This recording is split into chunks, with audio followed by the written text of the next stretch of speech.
나훔 1장 2절 합독하시겠습니다. 여호와는 질투하시며 보복하시는 하나님이시니라. 여호와는 보복하시며 진노하시되 자기를 거스르는 자에게 여호와는 보복하시며 자기를 대적하는 자에게 진노를 품으시며. 네.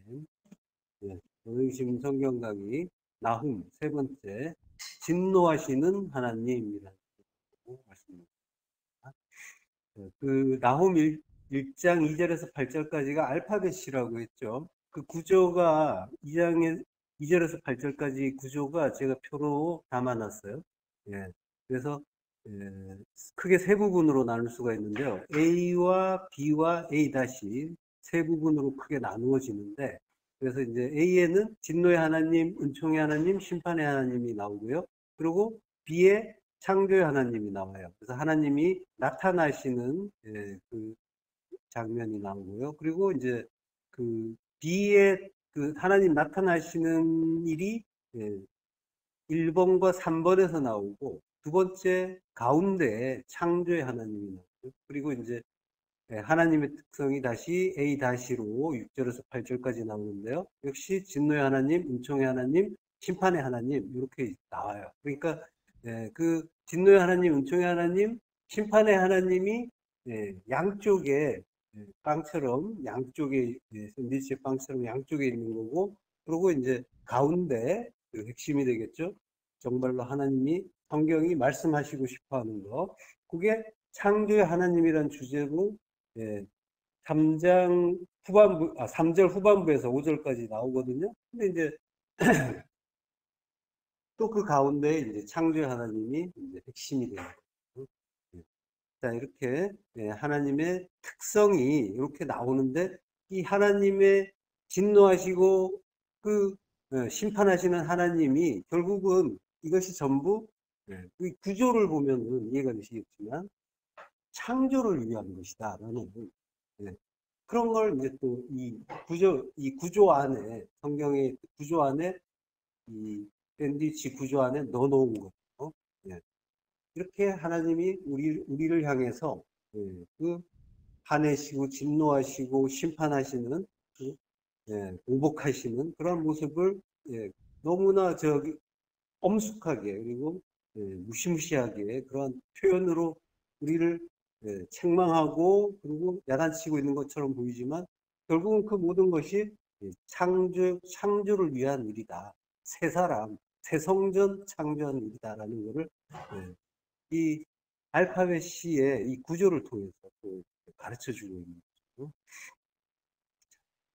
그러니까 이 원수들을 그냥 두지 않고 진노하고 심판하시는 일 자체가 이 하나님의 창조의 일이라는 그런 의미가 되는 거죠.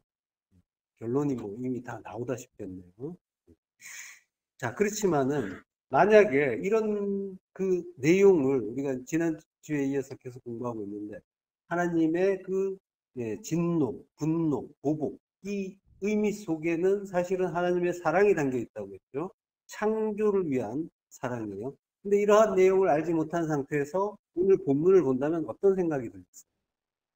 하나님은 무서운 분, 그래서 두렵고 떨리고, 그래서 그 앞에서 처음에 잘못도 용납할 수가 없는, 그래서 그래서 이제 벌벌 떨어야 되는 그런 분으로 볼 수밖에 없는 거죠. 오늘 본문을 히브리 원문으로 보면은 사실 더 그런 느낌이 들어요. 원문 자체도. 왜냐하면 우리 성경은 이 본문을 서술형으로 이렇게 길게 여호와는 질투하시며 보복하시는 하나님이시니라 라고 서술형으로 쓰고 있지만, 사실은 동사가 없어요. 명사만 나오는 거예요. 명사와 분사, 형용사. 그래서 수식하고 명사를 수식하는 그런 형식이고. 자, 한번 볼게요. 2절. 여호와는 질투하시며 보복하시는 하나님이시니라 라고 하는데요. 여기 이제 L이 먼저 나온다고 했죠. 하나님. 알파벳 그 C에서 알레프가 먼저 나오는 그 의미로 L이 먼저 나와요. 하나님이라고 그랬죠. 이게 엘, 칸노, 나캄, 예호와 이렇게 돼 있단 말이에요. 이 단어의 이제 원문만, 그 원형만 이렇게 나열을 하면요. 그래서 이제 엘이 하나님이죠. 칸노는 그 질투하시는 이라는 그런 의미의 형용사죠. 그리고 낙함은 분사형으로 돼 있어요. 원래는 동사지만 그래서 보복하는 이라는 그런 의미가 되죠. 그리고 예호와 이렇게 돼 있단 말이에요. 그러니까 질투하시는 칸노 질투하시는 그리고 낙함 분사형이니까 노캠이라고 하는데 보복하시는 하나님 여호와 이렇게 되는 거예요. 그리고 또 이제 여호와는 보복하시고라고 하죠. 그래서 역시 노캠 예호와 이렇게 돼요. 그래서 보복하시는 하나님. 계속 말이 뚝뚝 끊어지죠. 화났을 때 말이 끊어지잖아요. 길게 이쁘게 안 나가잖아요. 그죠? 마무리를 안 짓잖아요. 그러한 느낌이 든단 말이에요. 진노하시되. 이것도 진노하신다라는 동사인 것 같지만 이것도 명사예요. 발 헤마라고. 발 헤마. 발은 잘 아시죠? 발 신도 있지만은 원래 의미는 주인, 남편이란 뜻이에요. 이거 헤마. 헤마는 이제 분노, 열, 몹시 분내는 거예요. 그러니까 분노의 주가 되는 거죠. 분노의 주인, 분노의 주예요. 우리 성경은 그러니까 단순히 진노하시되라고 번역하고 있지만 바알이라는 단어를 이제 보통 명사로 쓰면서 하나님의 분노가 무엇 때문인지를 은연중에 이제 드러내고 있는 거예요. 바알이라는 그 우상의 이름을 들어서 원뜻으로 사용하고는 있지만 그 우상의 의미, 우상신의 그 이름을 드러냈단 말이에요. 그러니까 우상 숭배에 대한 비판도 들어있는 거죠. 그러면서 또 한편으로 이 우상이 그 분노하시는 주라는 그 의미로 의미를 드러내면서 그 바알이라는 이름을 써서 그 분노의 경노의 주인이다라고 하면서 진짜 하나님이 누군지 알아라라고 하는 그러한 그 질책까지 드러나고 있단 말이에요. 그래서 참 하나님이 누군지 알아라라는 그런 의미가 들어있는 그런 문장인 거예요. 자, 자기를 거스르는 자에게 여호와는 보복하시며 역시 길게 번역하고 있지만 원문은 세 단어가 나와요. 이게 이제 노캠, 낙함의 분사형이죠. 노캠 예호와 차르라고. 이제 노캠 예호와는 이제 보복하시는 하나님이잖아요. 그리고 차르는 이제 대적이란 뜻이에요. 그러니까 노캠 예호와 차르니까 차르에 레 전치사가 있어요. 그러니까 대적자에게 보복하시는 하나님이라는 거죠.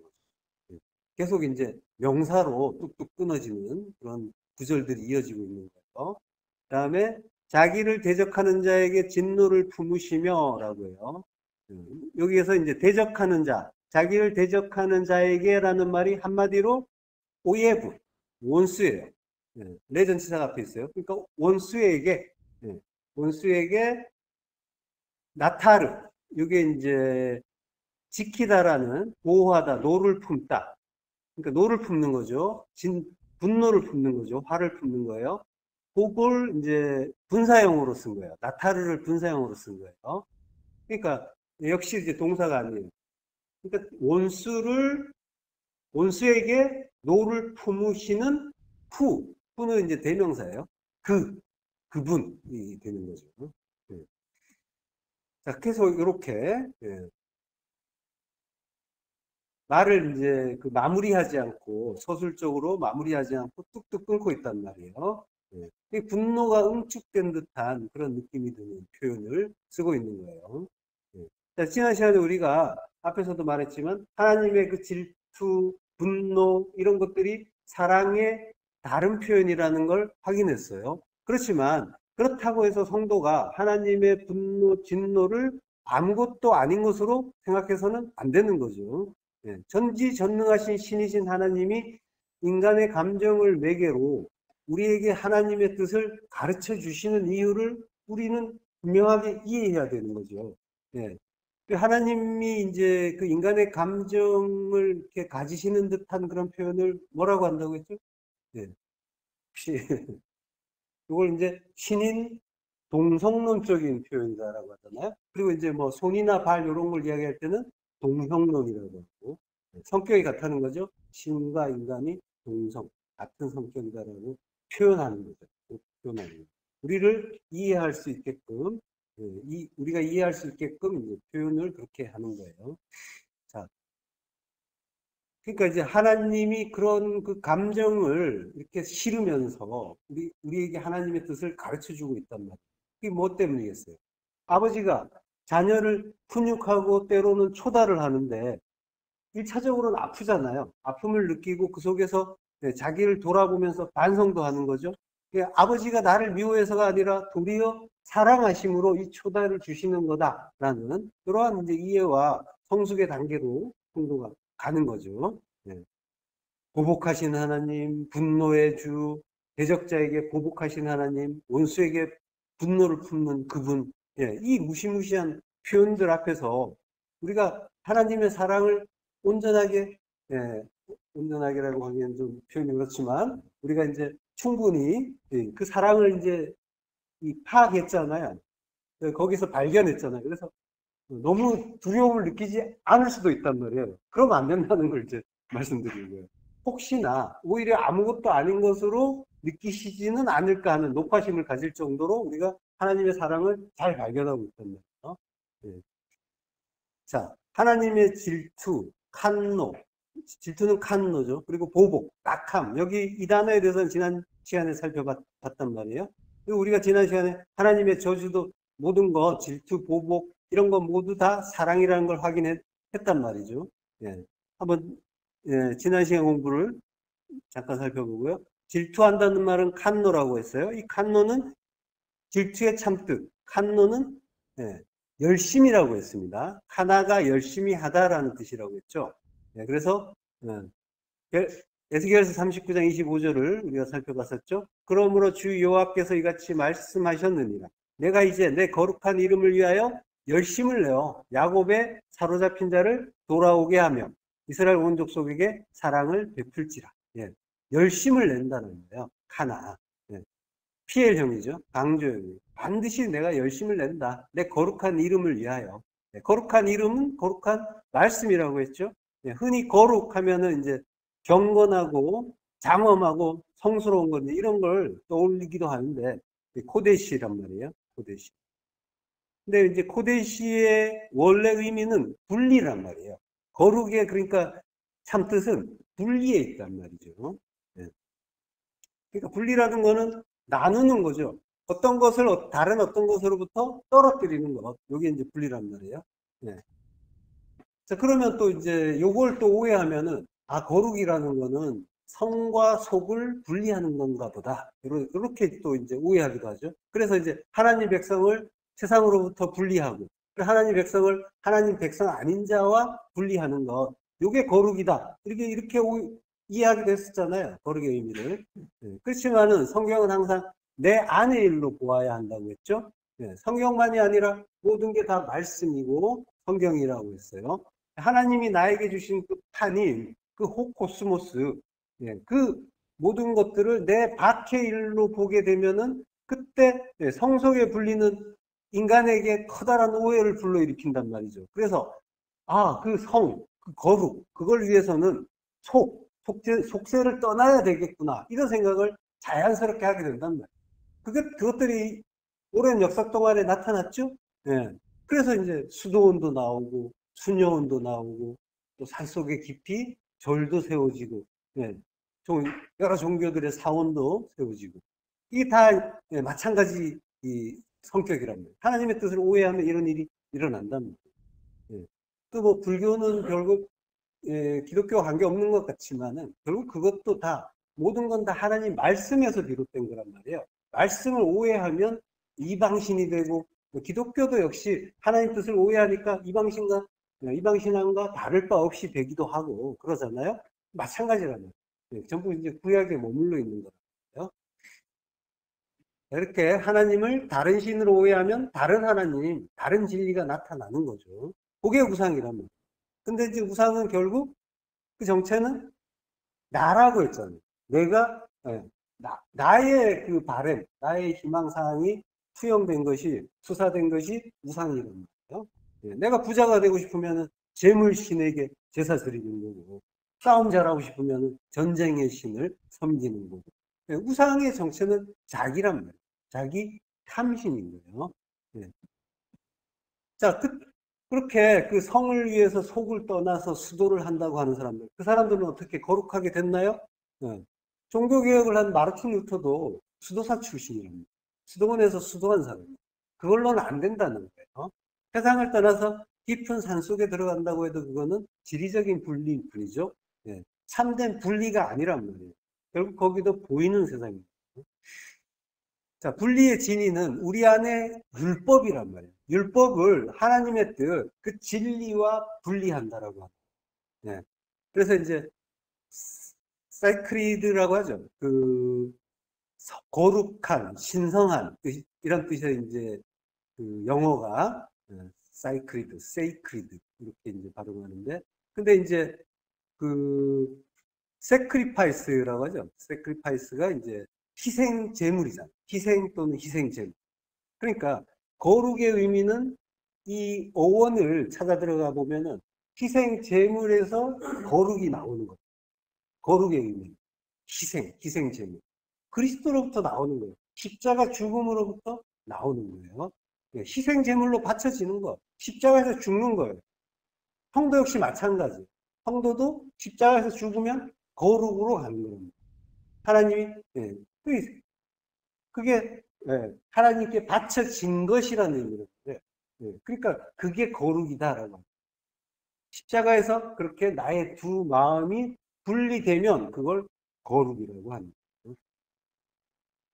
자, 그 야곱에 사로잡힌 자 셰부트란 말이에요. 그 셰부트 포로 상태잖아요. 바벨론의 포로, 애굽의 포로, 세상의 포로였단 말이에요. 율법의 포로 된 우리를 슈브 돌아오게 하는 거죠. 예. 그러니까 그 율법의 포로였던 우리를 돌아오게 한다는 것은 십자가에서 죽을 수 있게 해준다라고 합니다.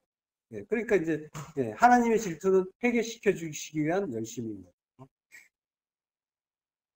자, 그렇게 이제 이스라엘 온 족속에게 사랑을 베풀어 주시고요. 그리고 이제 보복하는 하나님이다라고 할 때는 낙함이라고 했죠. 예. 이사야서 1장 24절 합독하시겠습니다. 그러므로 주 만군의 여호와 이스라엘의 전능자가 말씀하시되 슬프다 내가 장차 내 대적에게 보응하여 내 마음을 편하게 하겠고 내 원수에게 보복하리라. 예, 보복한다. 원수가 없는다, 안 갚음한다라고 했어요. 예. 자, 슬프다. 슬프다라는 말은 호의라고 해요. 아, 슬프다. 화로다라고 하는 거죠. 예. 내가 장차 내 대적에게 보응하여 내 마음을 편하게 하겠고, 대적에게, 예. 차르라고 해요. 대적. 예. 대적에게 민 전치사가 앞에 있어요. 대적부터 보응하고, 내가 장차 보응하여 내 마음을 편하게 하겠다. 내가 장차 내 대적에게 보응하여 내 마음을 편하게 하겠다고 하는데 대적은 차르고 나머지 이 구절에서 나머지 말들은 한마디예요. 한 글자예요. 네. 내가 장차 보응하여 내 마음을 편하게 하겠다라는 말은 나함 한마디예요. 한마디를 이제 굉장히 길게 해놨는데 네. 그러니까 나를 위로하게 하겠다라고 하는 거죠. 나함. 네. 이게 이제 나흠과 관련 있는 단어죠.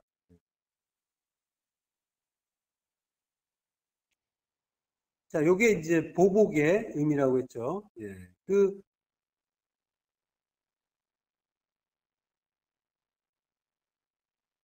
내 원수에게 보복하는, 예, 내 원수에게 보복하리라.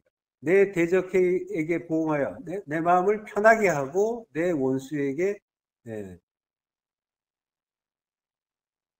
보복한다라고 하는 거죠. 예.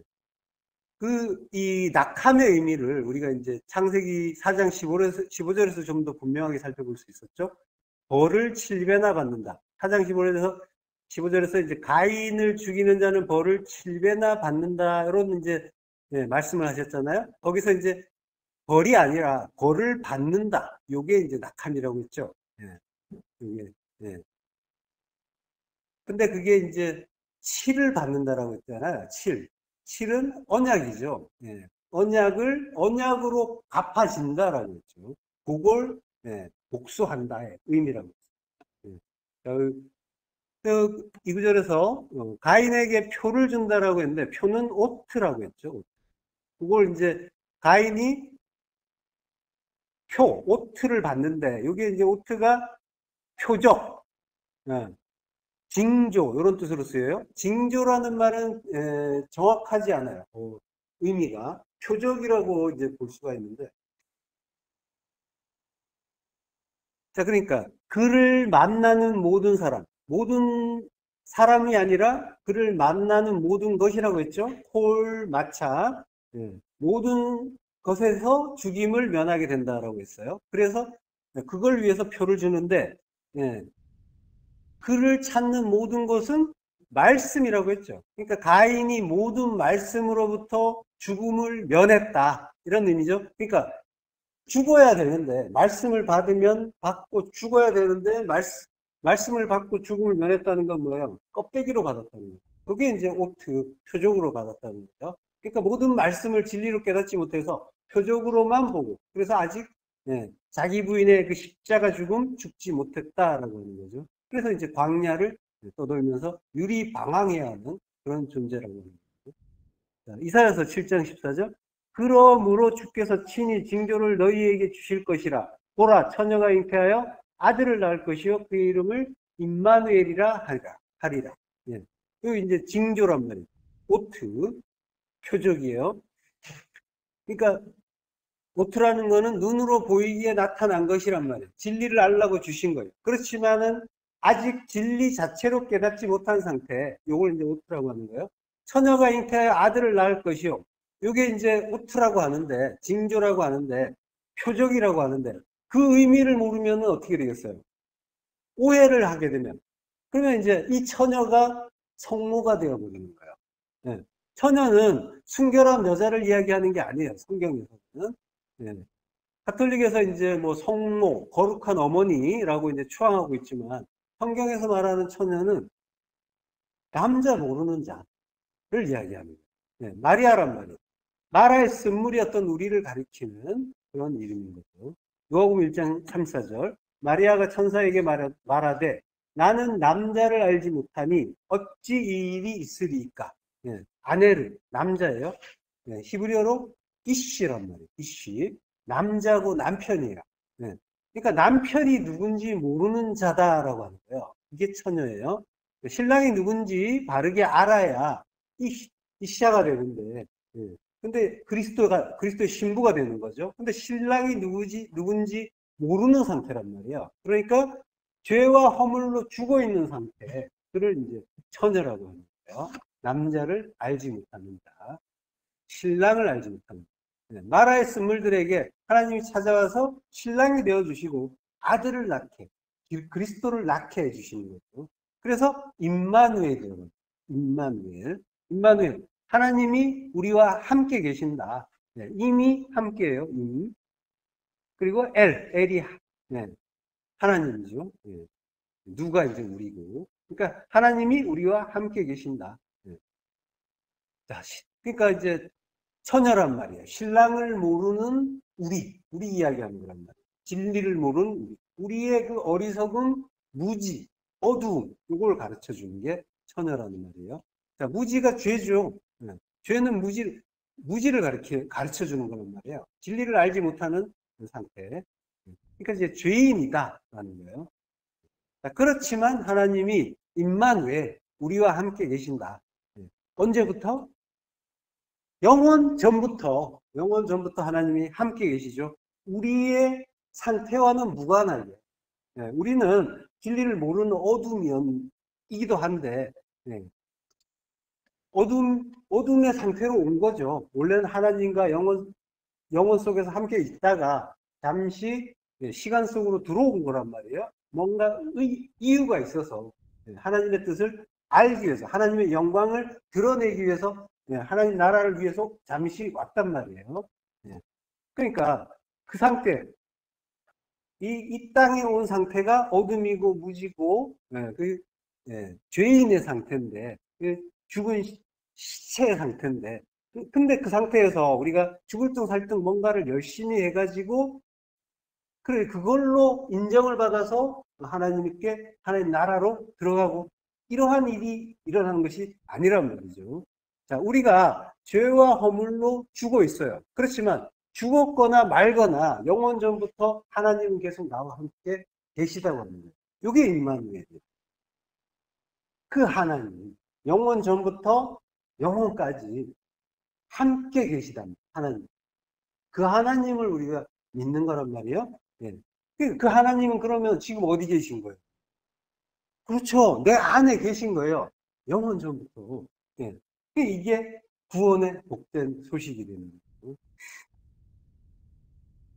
자, 예레미야서 9장 9절 합독하겠습니다. 내가 이 일들로 말미암아 그들에게 벌하지 아니하겠으며 내 마음이 이런 나라에 보복하지 않겠느냐.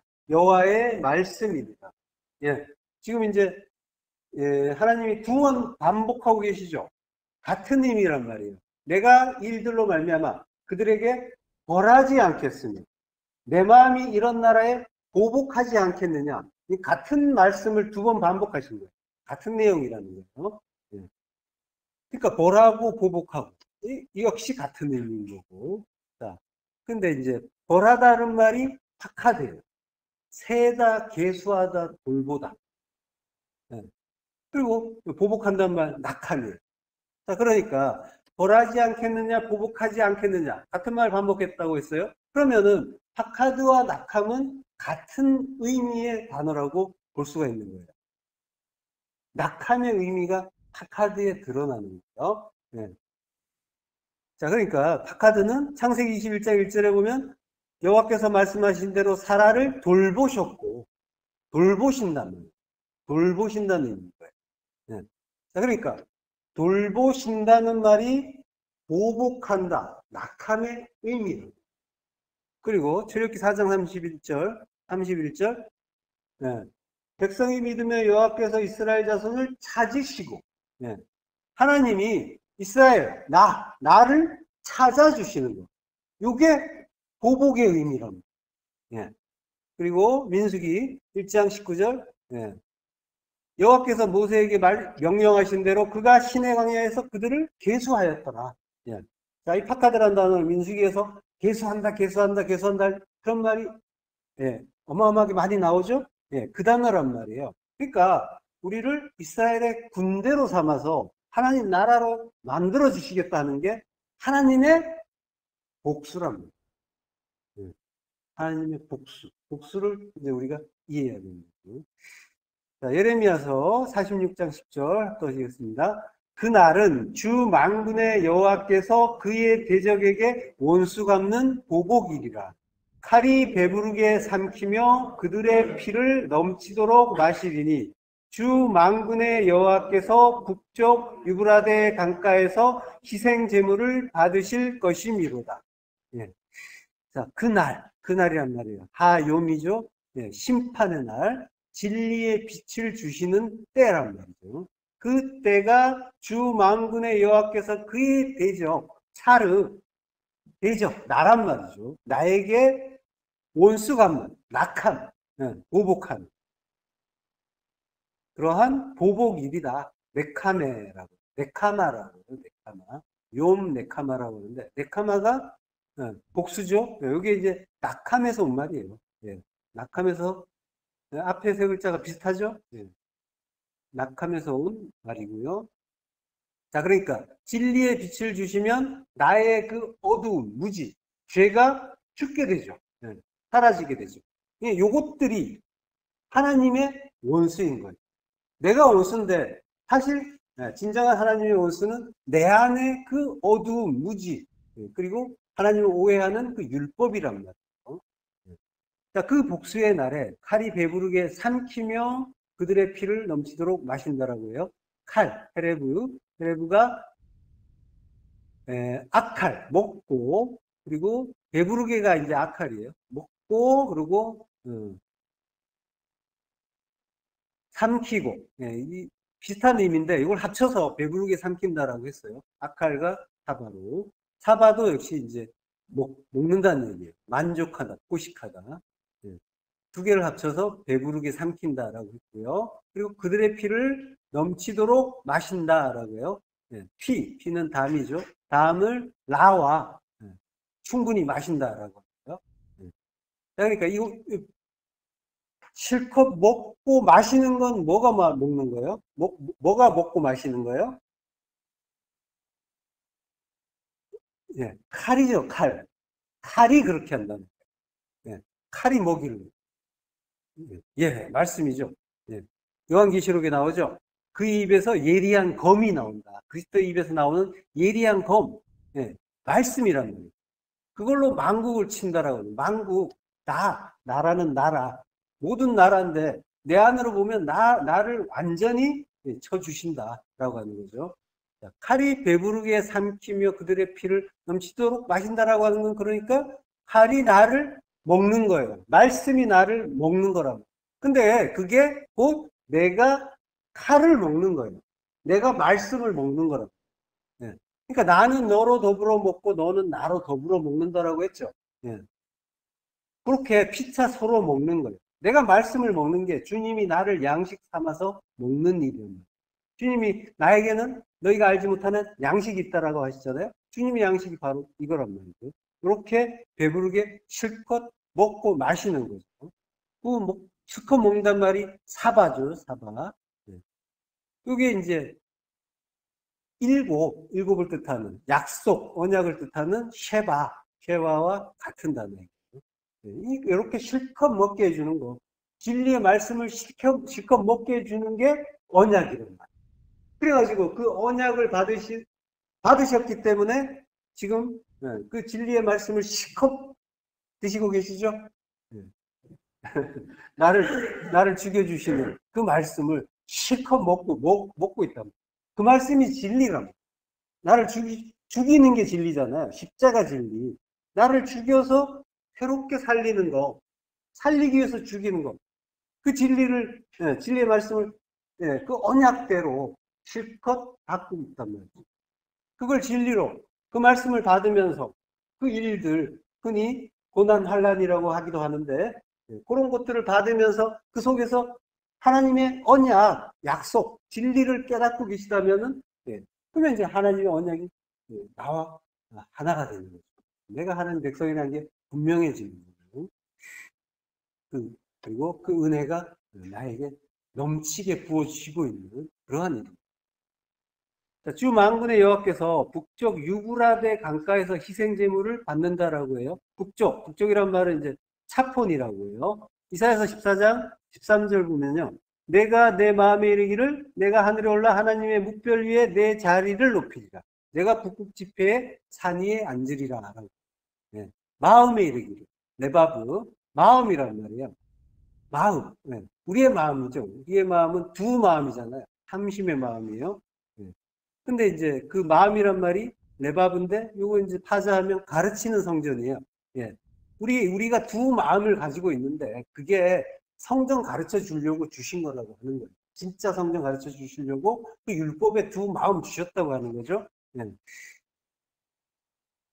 자, 그 두 마음에서 시작해서 우리가 이제 하나님의 한 마음을 배워가는 거예요. 그 두 마음으로 시작해서. 그 과정에서 우리가 가졌던 그 선악의 두 마음이 왜 죄인가, 왜 하나님이 가증히 여기시고 미워하시는가, 이걸 배우는 거죠. 그리고 하나님의 선하신 한 마음, 하나님이 주시는 모든 것, 하나님 자체가 하나님만이 선하시다라고 하는 거, 그 한 마음을 배우는 거죠. 그리고 내가 하늘에 올라 하나님의 묵별 위에 내 자리를 높인다라고 해요. 그 영광의 자리, 키세라고 해요. 키세. 거기에, 그 보좌에 오른다라고 하는 거예요. 그리고 내가 북극 지폐에 산이 앉는다. 이게 이제 차폰이죠.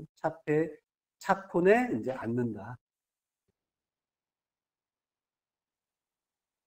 차폰의 그 예레카라고 해요. 이게 이제 북쪽의 한 끝에 산은 이제 하르고요. 북극 지폐의 산이라고 합니다. 자, 이 북극지폐의 산이라는 거는, 이게 이제 시편 48편 1절에 보면요. 여호와는 위대하시니 우리의 성, 거룩한 선에서 극진히 찬양 받으시리로다. 터가 높고 아름다워 온 세계가 즐거워하며 큰 왕의 성, 곧 북방에 있는 시온산이 그러하도다. 라고 하죠. 예. 시온산, 하나님의 성전이 있는 곳을 이야기하는 거예요. 예. 하나님의 성전이라는 거예요. 자, 근데 이 말씀을 지금, 앞에서 나온 거, 이사야서의 말씀을, 14장 13절의 말씀을 지금 누구에게 줬냐면요. 예. 이게 바벨론 왕에게 주신 말씀이죠. 왕은 우리란 말이에요. 예. 바벨론 왕이 좌정하고자 싶어서 염원하는 그 북극 지폐의 산이 바로 성전이 있는 예루살렘의 시온산이란 말이에요. 그러니까 이제, 예. 이 바벨론 왕, 우리가 그 하나님의 성전에 들어가겠다라고 하는 거는 내 천국, 내가 이루어 보겠다라고 하는 그 의미인 거죠. 네. 자, 그리고 이제 유브라데 강이 나오죠. 유브라데 강이 나오는데, 여기 이제 유브라데 강은 페라트라고 해요. 페라트를 이제 유브라데 강이라고 해요. 네. 페라트라는 말은 파라에서 온 말이에요. 파라가 열매 맺다라는. 그러니까 이제 유브라데 강이라고 하는 거는 열매 맺는 강이다라고. 강가라고 했는데 가는 없어요. 가가 아니라 그냥 강이에요. 우리가 이제 쉴만한 물가를 배웠었죠? 공부했죠? 그래서 쉴만한 가가 아니라 물이라고 했잖아요. 안식의 물이란 말이에요. 물이 말씀이고 진리고 거기에 우리가 안식한다. 자, 여기 거기에서 희생 제물을 받으신다라고 해요. 제바흐라고. 제바흐. 이게 이제 희생이면서 희생 제물이에요. sacrifice. 예. 자, 받으실 것이미로다라고 하는데 받으신단 말은 없어요. 원문에는 없는 말이고, 예. 여기 이제 제바흐라는 단어하고 주 만군의 여호와가 여기에 이제 접속사 없이 나란히 나열돼 있어요. 나란히 접속사 없이. 그러니까 이게 뭐예요? 희생 제물, 곧 주 만군의 여호와라고 하는 거예요. 요게 하나님의 희생 제사다라고 합니다. 희생 제물이고 희생 제사다. 주님, 하나님. 자, 그러니까 그의 대적에게 보복일에 온수 갚는 일이라고 하는 거, 낙함하는 그 일은 진리의 빛을 주시고 진리의 말씀을 실컷 주어서 말씀의 검에 죽고 다시 살게 하는 그 일을 보복일에 온수 갚는 일이라고 하는 거죠. 온수 갚는 일, 온수 갚는다는 것도 이제 낙함, 보복한다는 그런 우리 본문에서는 보복한다라고 그렇게 나오는 말이죠. 그러니까 보복이나 온수 갚고 이런 모든 일들은 다 우리를 구원하시는 일이라고 하는 거예요. 그리고 바알헤마, 진노의 주가 나오죠. 하나님의 진노 역시 우리가 이제 짐작할 수 있겠죠. 비슷한 맥락일 거라고. 자, 신명기 19장 23절 합독하시겠습니다.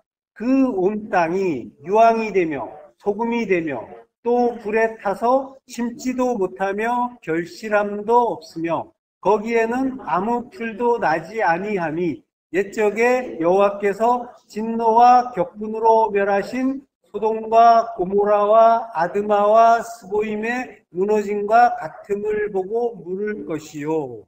예. 진노와 격분. 예, 진노, 아프라고 해요. 이게 이제 코라는 뜻인데, 이게 화라는 뜻도 있어요. 코. 코, 특히 이제 그 중에서도 콧구멍. 예, 콧구멍에서 이제 콧김이 나오잖아요. 그래서 콧김 나오는 걸 화를 내는 걸로 이제 묘사하기도 해요. 그리고 격분은 이제 해마라고 해요. 우리 본문에서 나왔었죠. 바알해마, 진노의 주라고 했잖아요. 해마. 그리고 이제 격분으로 멸하신다라고 할 때, 멸하시는 이제 하파크라고. 하파크가 이제 멸하신다인데 뒤집어 엎다, 변화시키다.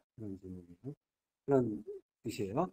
자, 그리고 소돔과 고모라와 아드마와 스보임의 무너짐이라고요. 이게 이제 마흐페카라고 합니다. 무너짐은 마흐페카. 여기 이제 맨 오른쪽에 이제 맴을 빼고 보면은 하파크하고 같은 글자. 하파크에서 온 글자예요. 그러니까 무너뜨리는 게 멸망시키는 거예요. 멸망이라는 거예요. 그러니까 멸망은 하나님이 우리를 뒤집어 엎어서 변화시켜 주는 거예요. 그게 이제 그걸 우리가 멸망이라고 합니다.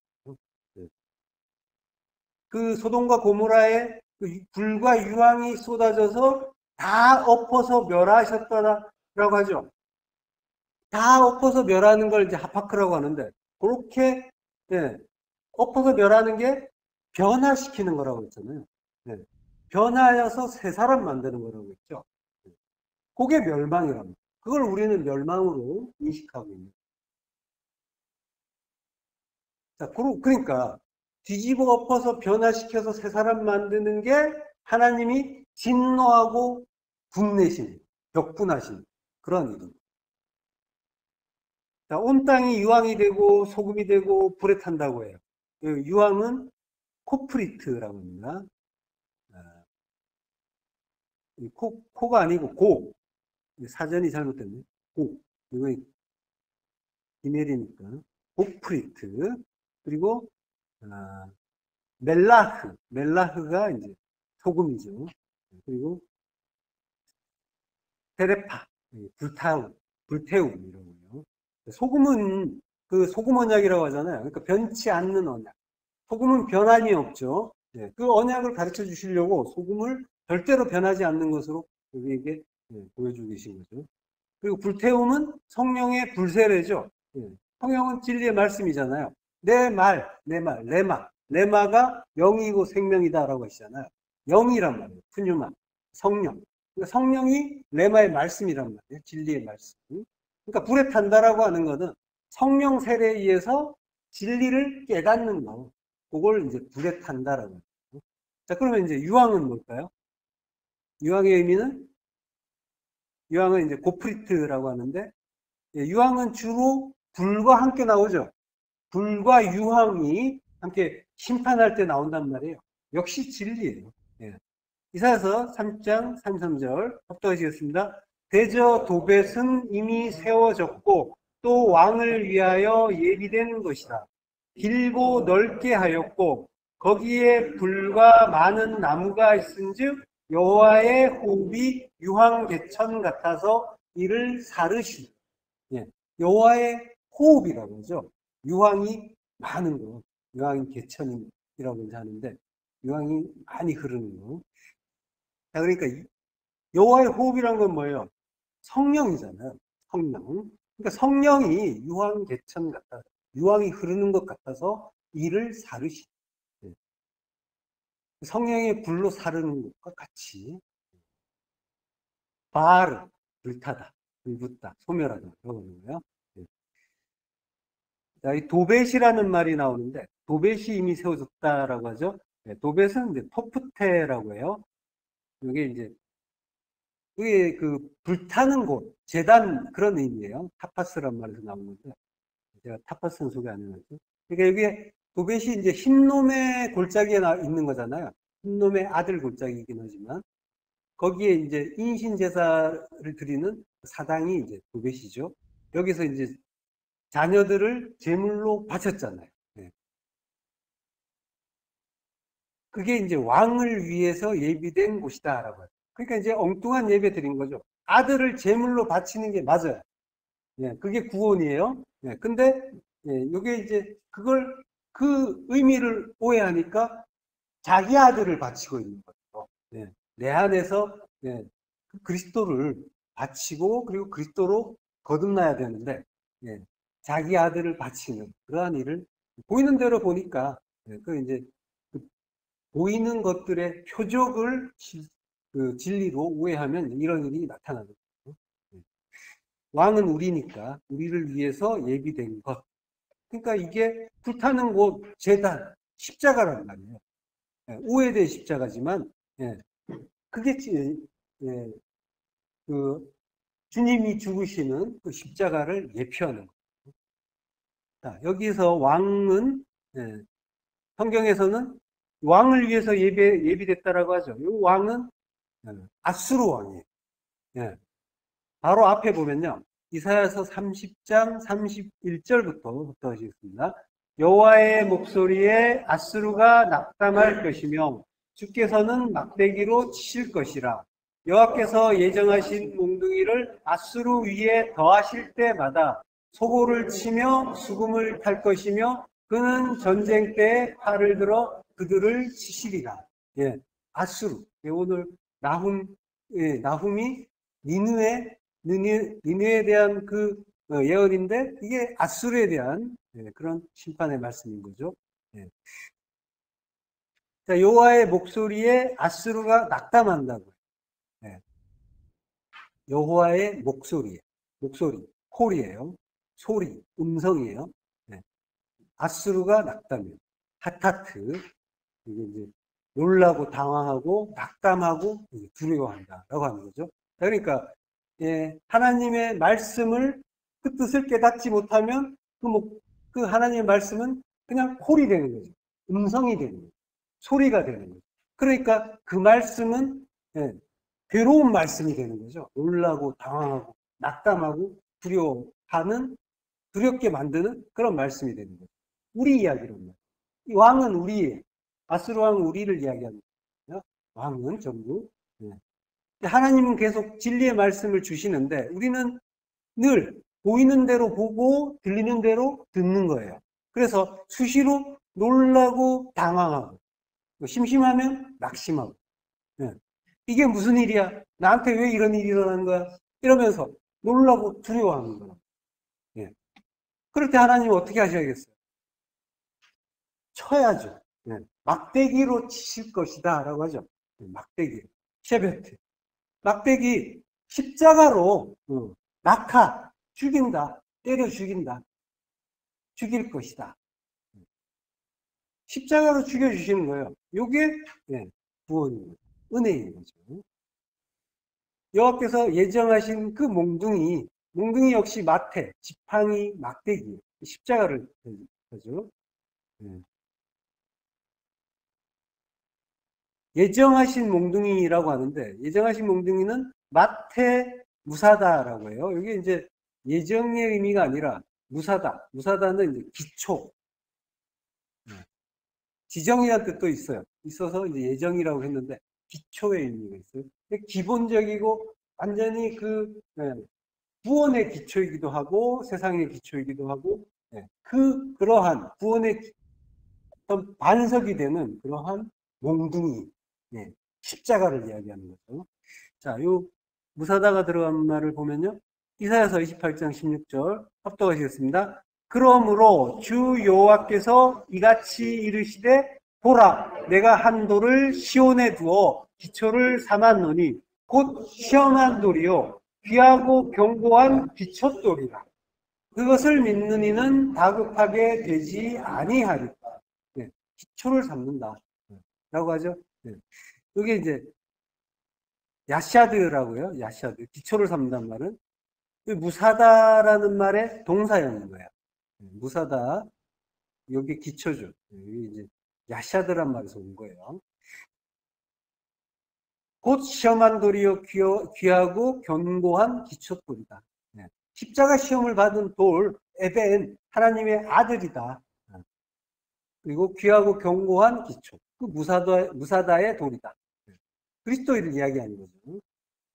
그것을 믿느니, 그를 믿느니, 그는 다급하게 되지 않으리라. 푸시라고요. 다급하다. 이게 이제, 이사야서에 보면은, 이사야가 이제 아내께 이제 아들을 낳죠. 아들 이름을 마할살렐 하스바스라고 하죠. 그 하스바스에서 하스가 이제 후시의 뜻이에요. 이 마할살렐 하스바스가 신속한 강탈과 조속한 약탈이라고 해요. 그렇게 이제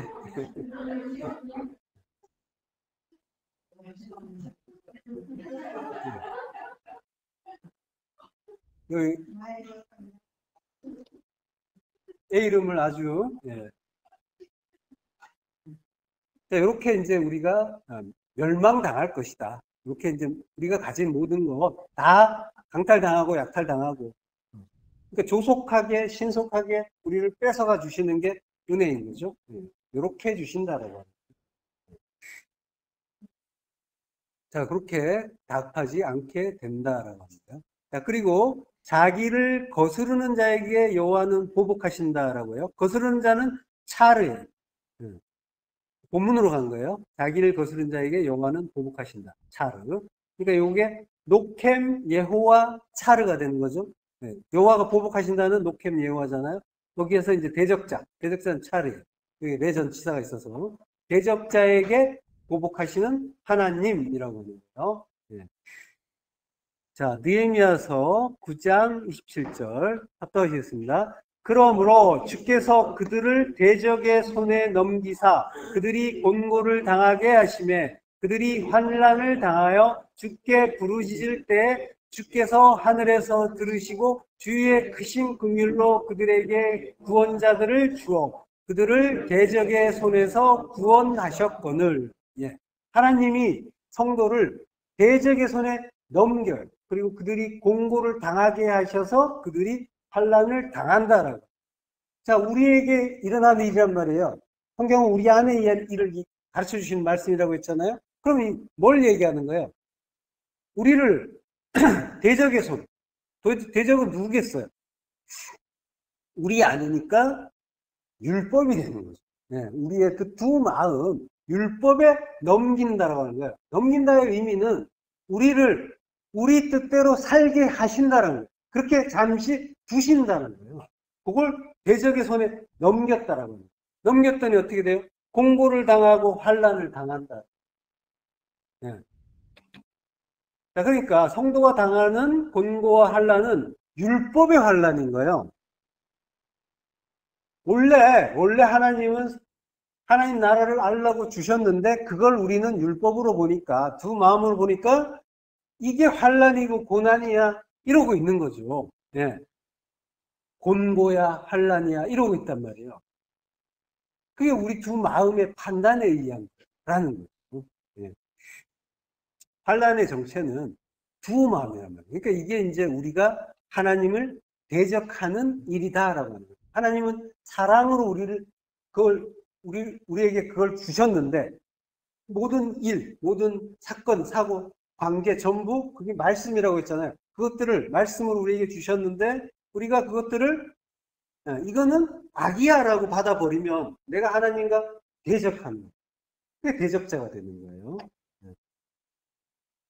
자, 주께 부르짖을 때 주께서 하늘에서 들으시고라고 해요. 우리가 율법의 땅, 애굽, 그 바벨론에서 노예 생활을 하다가 구원을 부르짖잖아요. 우리 안에 그 율법에 의해서 고통받던 우리의 속사람이 주님의 구원을 찾는 거란 말이에요. 근데 이제 사실 뭐 우리가 그걸 뭘 알아서 찾겠어요. 고난받는 것 자체, 괴로워하는 것 자체가 그 율법에 의해서 고통받는 것 자체가 부르짖는 거예요. 주께서 하늘에서 들으시고 주의 크신 긍휼로 그들에게 구원자들을 주어. 구원자들 야샤라고 해요. 야샤의 분사형이죠. 구원자들이라고 해요. 구원자, 그러니까 구원하는 자들인데 여기 사람으로 볼 필요가 없다고 했죠. 구원하는 것들. 그러니까 뭐예요? 하나님의 말씀, 진리. 그 진리의 말씀이 나를 대적의 손에서 구원하신다라고 합니다. 근데 구원하셨거늘이라고 해요. 거늘.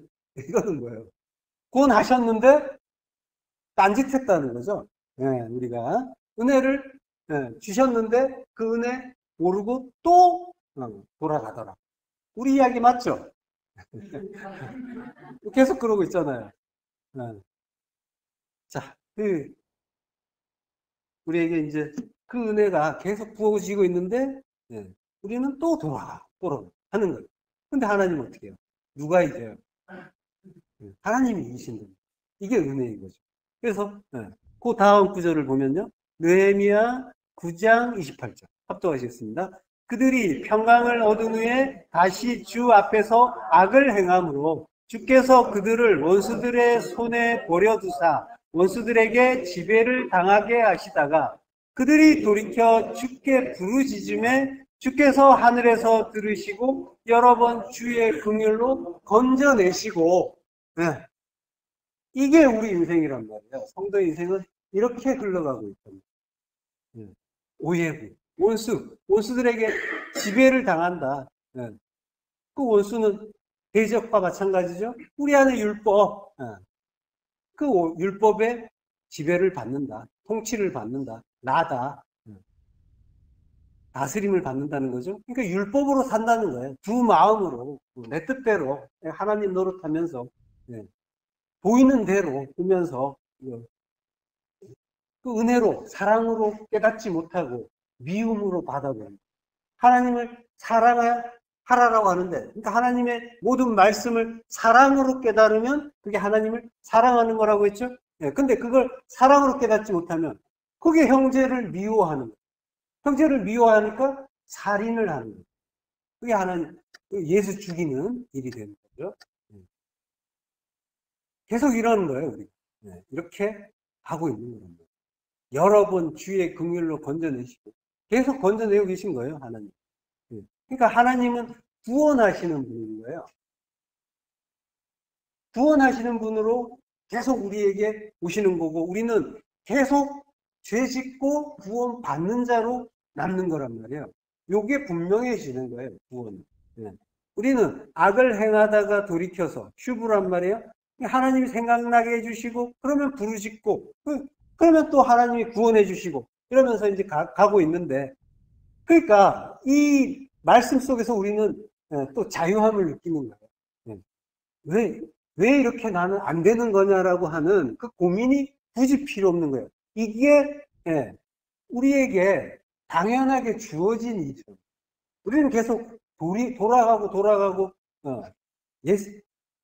옛날로, 옛사람으로 자꾸 그 일이 익숙하고 좋아서 율법 속으로 자꾸 돌아가고 싶어 한단 말이죠. 그러니까 고민하거나 괴로워할 필요가 없는 거예요. 은혜를 알고 찬송하다가도 또 율법 속으로 다시 돌아가서 분내고 화내고 성내고 괴로워하고 슬퍼하고 두려워하고 이런 일이 반복되고 있잖아요, 일상 속에. 그러니까 성도의 결론은 실패란 말이에요. 성도의 결론이에요. 실패해. 우리는 실패할 거예요. 불가능하다는 걸 깨달을 거예요. 이게 결론이에요. 나로서는 불가능하구나. 요거 알고 가는 거랍니다. 그래서 나는 절대적으로 불가능한 존재이기 때문에 절대적으로 그 은혜가 있지 않으면 안 되는 존재구나. 그 은혜를 찾는 존재예요. 찾아야 된다는 걸 알고 가는 거예요. 그러니까 하나님 은혜 아니면 안 된다. 요거 하나 아는 거예요. 그걸로 사는구나. 요거 알고 찬송하면서 가는 거예요. 그러니까 이런 걸 아는 자가 어떻게 다른 사람을 비판할 수 있어요? 어떻게 내가 잘났다고 자랑할 수 있어요? 나를 주장할 수가 없단 말이에요. 나 이런 사람이야 하고 나를 나타내고 주장하고 이럴 수가 없단 말이에요.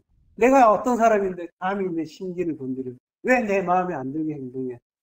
이런 거 못한단 말이에요.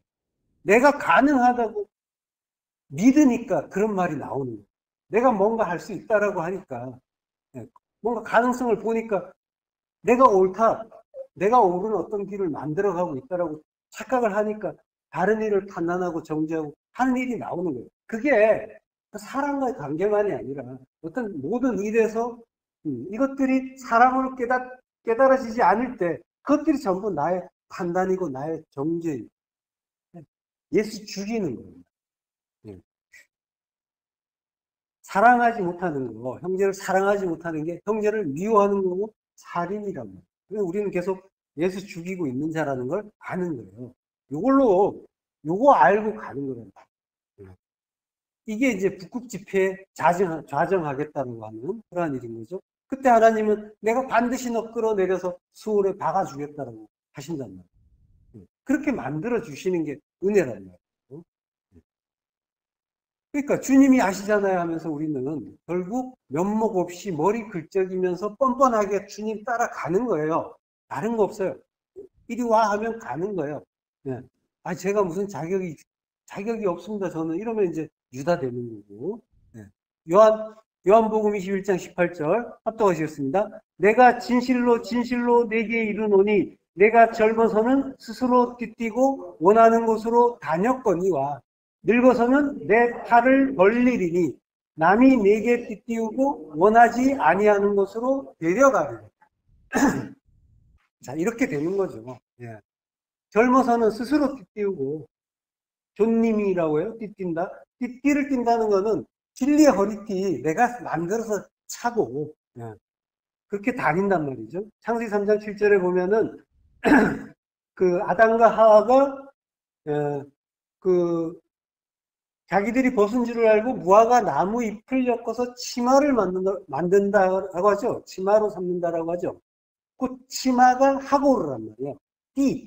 띠란 말이에요. 예. 진리의 허리띠.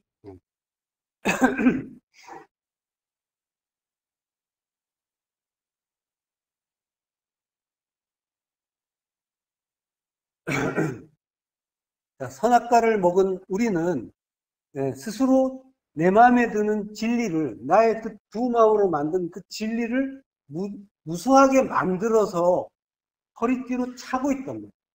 그것들이 어마어마하게 많이 있어요.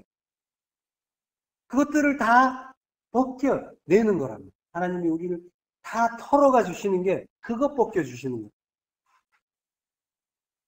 그렇게 우리가 내가 만들어서 내 진리, 내 율법, 나의 어떤 그런 사고방식이나 어떤 행동 양식이나 루틴이나 이런 것들 많이 있죠. 그래서 그게 방해받을 때 화내기도 하잖아요. 네.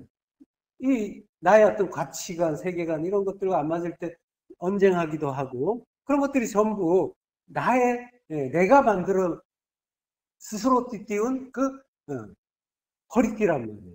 스스로 치마 만들어 입은 그 일이란 말이죠. 네. 자, 그때 나는 원하는 곳으로 내 마음에 드는 거 그거 찾으면서 살았단 말이죠. 그렇지만 늙어서는 내 팔을 벌리리니 남이 내게 띠우고 그 참된 진리의 허리띠 십자가 진리 그걸로 꽁꽁 묶어서 원하지 아니하는 것 그 십자가로 데리고 간다라고 늙어서는이라고 해. 데라스코 늙어서는 히브리서 8장 13절에 보면요.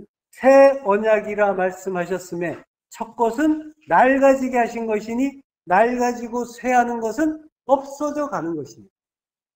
예, 쇠한다라고. 쇠하는 게 늙어가는. 낡아진다는 것도 같은 의미죠. 예, 낡아지고 쇠하는 것. 이게 늙어가는 거예요. 그건 뭐래요? 없어져 가는 것. 예, 아파니스모스. 없어짐, 사라짐.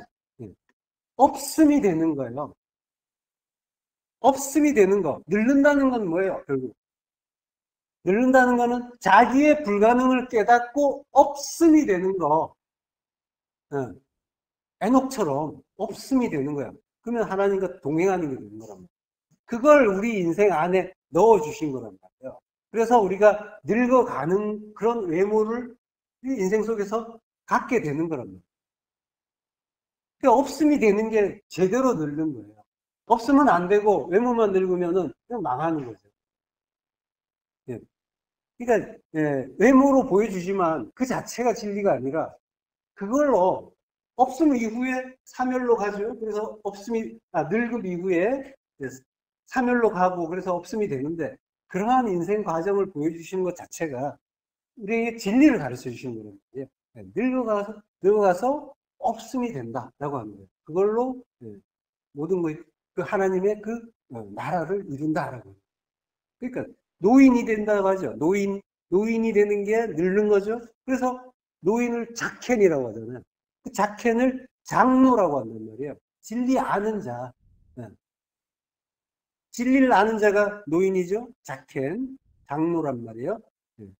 그 노인이 백발이 되죠. 흰머리가 된단 말이에요. 흰머리. 요한계시록 1장 14절. 그의 머리와 털의 희기가 흰 양털 같고 눈 같으며 그리스도께서 내 머리가 되신 겁니다. 그게 백발이 되는 거예요. 내가 그리스도가 또 되는 거고. 잠언 16장 31절. 백발은 영화의 면류관이라 공의로운 길에서 얻으리라. 예. 그 흰머리, 그리스도가 내 머리 되시는 거. 우리 외모로도 이제 백발을 보여주지만, 그거 알라고 다 진리를 담아서 우리 인생에 주신 거란 말이죠. 영화 키파라라고 하는데, 아름다운 아타라, 면류관이다. 라고 하는 거죠. 공의로운 길에서 얻으리라. 그리스도가 머리 되시는 그걸 공의로운 길, 주님 따라가는 그 십자가 길에서 얻는다. 찾는다. 십자가 길에서 그걸 우리가 자기를 부인하고 주님 따라가서 십자가에서 죽음으로써 이루어지는 거예요. 얻을 수 있는 거예요. 찾을 수 있는 거예요. 찾아지는 거죠. 마차 의미는 그거라고 했잖아요. 주님이 잃어버린 양을 찾아주시는 거. 창세기 6장 8절. 그러나 노아는 여호와께 은혜를 입었더라. 이게 이제 마차헨이라고 했죠. 은혜를 찾았다. 은혜를 입었다라고 했는데 은혜를 찾았다. 찾는 거라는 거예요. 주님이 우리를 찾아주시고 우리는 찾는 거예요. 그 은혜 찾는데 어디서 찾느냐? 여호와의 눈에서. 그게 이제 여호와께라고 했는데 아인 예호와는 그 여호와의 눈에서. 베라는 전치사가 앞에 있어요. 여호와의 눈 안에서. 눈은 진리 안에서 은혜 찾았다. 그게 이제 성도가 그 은혜를 받은 일이죠. 성도가 받는 참된 은혜는 진리 깨닫는 거잖아요. 여호와의 눈에서 진리를 찾는 거예요. 자, 이렇게 은혜를 알고 모든 것을 주님께 맡기는 자로 지어져 가는 게 이게 이제 성도가 이 땅을 사는 목적이란 말이에요. 그러니까 노력은 하시되 안 되는 것 때문에 괴로워하지 마시는 거예요. 그걸로